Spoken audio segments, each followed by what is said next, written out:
This was day 1 on a new world of 1.17.1. The time seemed ripe to see what I've been missing out on. The thought of recording did not cross my mind at all until going through a series of events that led us to today. You watching this video, me busting my ass off making it, and then abandoning it in typical fashion, and months later getting back to finishing this damn project. I have serious commitment issues, but I was sure I wanted to do this. A flash of events made it clear in my head that I wanted to write down and present the events that transpired. My mind had already mapped everything out, from what to write down, how to present it, and how to continue on with the next videos. Even months later, I'm still sure I've got something interesting to present to you in an episodic package. Well, because I made Therapy Video episode 1 for some reason. Something that on the first day had interesting chain of events, a mysterious narrative, and a clear end goal with mainly a manageable project scope so I don't burn myself out again. And that happens a lot. The very first day on a fresh update, a fresh world started with the typical. Tree, craft, mine, craft, and a bit more tree for the road. My brain working on autopilot like it was any other starting day, but in a moment, in a glimpse of my surroundings, something stuck out, and the autopilot chain broke as something other than the forest greenery came into immediate view. And that was a small corner of a seemingly wooden house. For a moment I woke up and registered what I had noticed, but my autopilot would be glad to just kick back in and assume this was a generated village, so another chain of actions could automatically take me through with handy loot saving time on basics. Through the thick and thin, I get closer to the house and the view clears to something different. Something that was at least new to me. Bits of the house were missing, with holes punching light through the interior, cobwebs carving the entrance, cobble already mixing with moss, and the fact that this house was out here alone gave off a different feeling, to say the least. The thought of, oh, a village, turned to, what is this?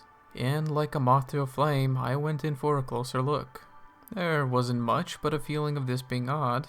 I went in, tapped into my primal Minecrafter instinct, and took whatever I saw to be useful. I destroyed some bookcases, a lectern, and took the bed from the second floor. And just like a scripted chain of events from the second floor of this house, from the balcony, I noticed a dirt path leading to another house, covered by trees.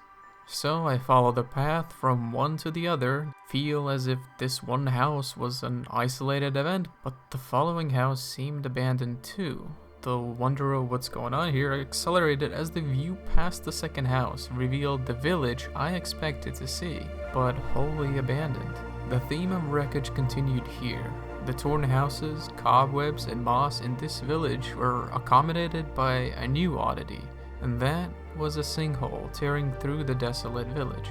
This view certainly spoke of a calamity. Naturally, my curiosity was piqued, and my primal instinct still persuaded me to loot this village.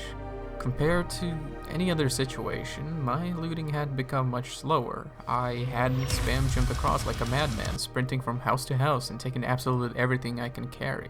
I did not see anything more unusual than this sight by reviewing every house in this odd state, oddly marveling at this new village variant and also wondering why something like this would be added, what it implies.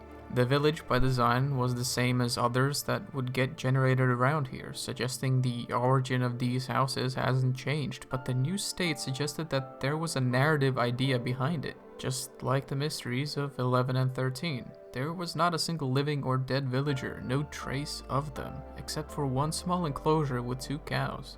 There was this wonder of why. This had boiled in my head throughout observing every house. And it took a while, but I had finally seen it all and thought, well, then I guess I should carry on. Even after seeing it all here, I kept this village in the back of my mind when I left. Still, it didn't take too long for me to once again question what I'm seeing, as right from the village, across a small hill that I'd started walking by, a bit of grey concrete was poking out in the sky.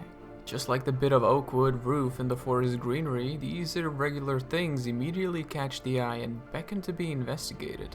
What I had spotted was an edge of a stone structure that began revealing itself as I climbed the hill. The unveiling picture was a portal built from a concrete hole and obsidian. this portal was all in a state of ruin with literal remnants of hell leaking outside. Seemed this hill had suffered a sudden explosion, and the desolate village not so far finally had made sense to me. My perspective shifted, and I didn't think of the village the same way I would with any other village I've met before. It most likely was just coincidental with new generated structures that I never saw before, but a series of events started coming together in my mind. This was a fascinating view with unknown danger that was outside of my control. It had appeared that this village's inhabitants were interested in exploring or conjuring the wicked. It was unknown whether the entire village was involved in this, an enthusiast in the village, or a third party knowingly summoned what would be the downfall of this village. Before I could take in this view fully, my first Minecraft day was coming to an end, and as the sun started setting, I had to quickly set up somewhere. My slow pace in the village now had me scrambling to quickly find a good enough place to build inside of with little to none building blocks.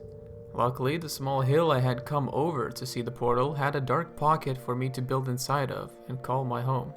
I still had to quickly lay everything down, from a crafting table to a furnace, and burn coal from the furnace to get light. All the while it was getting dark and I had built a checkered wall just to keep away any immediate incoming threats as I gather more blocks to fill the wall fully. With my only light placed and all holes nearly closed, a chicken suddenly made its way through one of the pockets in the wall. The little guy had walked right up to the torch as I closed the final holes and turned my attention to this little pucker. That's what I called him too, Puck. I just spent a quick second staring at him, and he stared at me. In the end, me and Puck got along. We spent the night peacefully as I made the side of a rock into a cozy home. A furnace was set to smelt some ore from the hillside. Bread was made out of wheat stacks I had taken from the village. A floor and bed were set, a lectern placed, and I finally had a moment during the silent night to just process the specialty of this first day.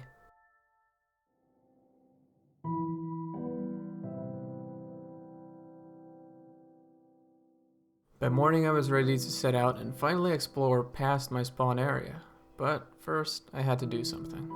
Out the door, I took another glimpse at the decrepit monolith, knowing there is more I have to observe about this situation, and turned back towards the ghostly abandoned village. The meaning and impact was different behind this village now. Its desolation screamed of a tragedy, not just a ghost story. So before I could sate my curiosity, I decided to return to some chests and place back loot that I did not necessarily need. I don't know, it was just sentiment. I took some of the plentiful wheat still around this village and fed the only 2 cows that were unscathed by the events, and before I went on, I left a sign by the fountain in respect of what had happened here. This place seeded more curiosity, which had set a goal in my mind that seemed to be about vindication. Nothing I made known to myself, but as a subconscious thought. Finally, the time came for me to explore past my spawn area and actually see what I was surrounded by. I no longer followed the original route I attempted yesterday before spotting that monolith, but now my legs decided to take me past the portal and into the vast birch forest.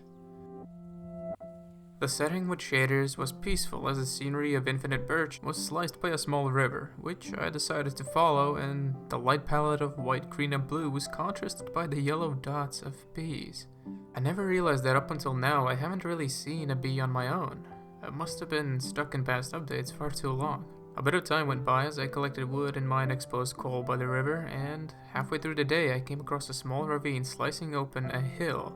Climbing for a peek at what lies ahead revealed to me the valley that I had based my episode on, and in that moment, everything in the back of my mind came clear to me. That I could make a story out of these random events, make it a visual story, and build upon the events with a clear goal. Rebuilding a new village in the memory of the old. These are the events. This is the mystery. And this is the goal.